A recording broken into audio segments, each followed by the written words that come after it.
বিভিন্ন পূজা মণ্ডপত এই মহাষ্টমী পালন কৰিবৰ কাৰণে ভক্তবান ৰাইজ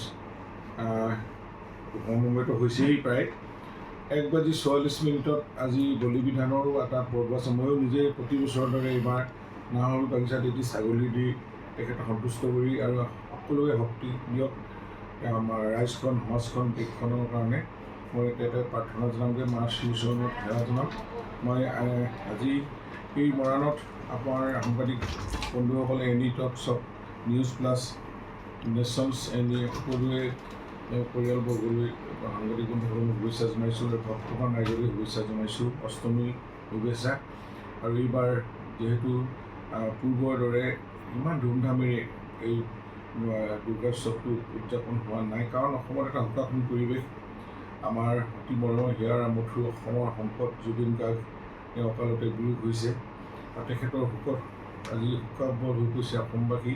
আৰু দুৰ্গা পূজাস্থলীতো যোৱাবাৰ যেনেকুৱা সমাগম হৈছে সেনেকুৱা সমাগম আমি দেখিবলৈ পোৱা নাই।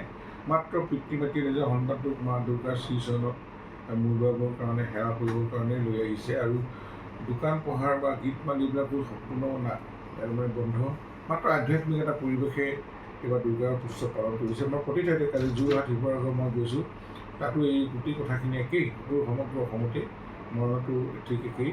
গতিকেলৈ মই ভাবোঁ যে আজি মহাষ্টমী আৰু অহা কালিলৈ আৰু আমাৰ যোৰহাটত জুবিন গাৰ্গৰ পৰিয়ালবৰ্গই আহি যোৰহাটবাসী ৰাইজৰ মানে তেখেতসকলৰ দাবীত বা মৰমত তেখেতক মাননীয় মুখ্যমন্ত্ৰীৰ প্ৰচেষ্টাত আমাৰ মন্ত্ৰী বিমল বৰা ডাঙৰীয়াই যেনেধৰণে সাংস্কৃতিক মন্ত্ৰী হিচাপে যিখিনি দায়িত্ব পালন কৰিবলৈ আছে, যোৰহাটতে মই কালি গৈ তেখেতকো লগ পাইছোঁ। আৰু যিকেইজন সন্মানীয় বিধায়ক হয়, যি কাজিৰঙা সাংসদ কামাখ্যা তাছা, ৰীতেন গোস্বামী, ৰূপজ্যোতি কৰ্মীকে আদি প্ৰায়সকল আমাৰ ব্যক্তিয়ে এই জুবিন গাৰ্গৰ যোৰহাটত শেষ শ্ৰদ্ধা অহাকালিলৈ শ্ৰদ্ধা জ্ঞাপন কৰিব। তেওঁ বিস্তাৱকনস্থলী আজি পাবহি, পৰিয়ালবৰ্গ পাবহি। গতিকে এই এটা অনুষ্ঠান অহা কালিলৈ তাতেও অনুষ্ঠিত হ'ব। আমিও তাতে গৈ ৰাইজৰ লগত সহযোগ কৰিম, থাকিম। আৰু সেই পৰিৱেশে মই ভাবোঁ যে জুবিন গাৰ্গৰ প্ৰতি থকা উৎসাহ মৰম শ্ৰদ্ধা আৰু তেওঁ যে প্ৰকৃত এজন জনশিল্পী আছিল এই কথাটো ৰাইজে নিশ্চয় জীয়াই ৰাখিবৰ কাৰণে হৃদয়ত অন্তৰত এই ব্যৱস্থা হৈছে।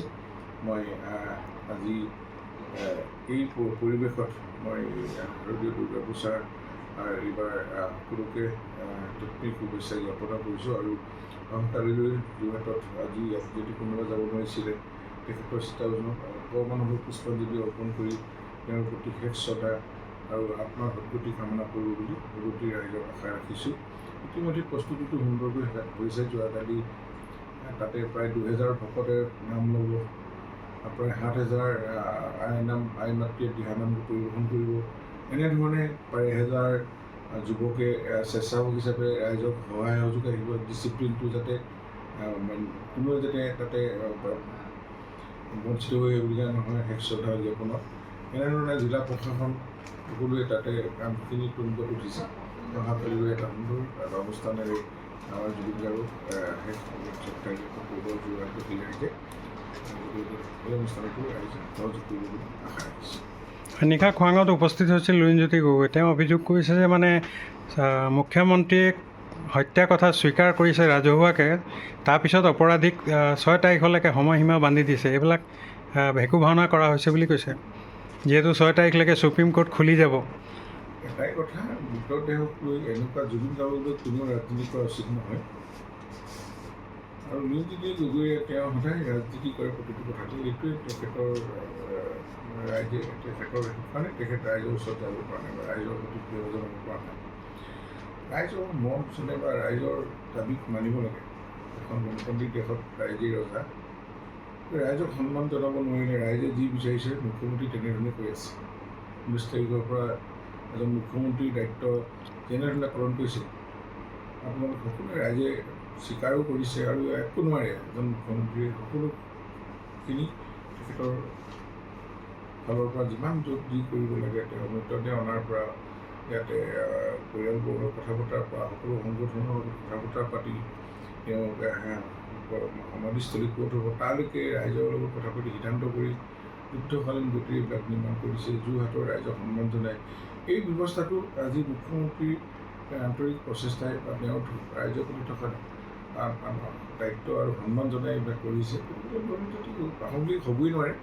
আৰু এতিয়া তেওঁকো সকলো ফালৰ পৰা মই দেখিছোঁ ছ'চিয়েল মিডিয়া ফেচবুকত যেনেধৰণে কমেণ্ট দিছে উঠি অহা প্ৰজন্মই, তেওঁৰ কাৰণে বৰ লজ্জিত কথাও বুলি কৈছোঁ। তেওঁক যেনেধৰণে এইবিলাক যদি তেওঁ চাইছে ফেচবুকত বা মই নিজে দুই এটা দেখিছোঁ, বৰ বেয়া ধৰণে আজি উঠি অহা প্ৰজন্মক তেওঁ সমালোচনা কৰিছে। গতিকে এজন ৰাজনৈতিক দলৰ নেতা হিচাপে কথাবিলাক চাই চিতি যুক্তিসংগত আৰু দূৰদৰ্শী মন্তব্য কৰিলে জনগণে ভাল। যিকোনো খবৰৰ বাবে যোগাযোগ কৰক 7099017330 লগতে 7099017110 নম্বৰত।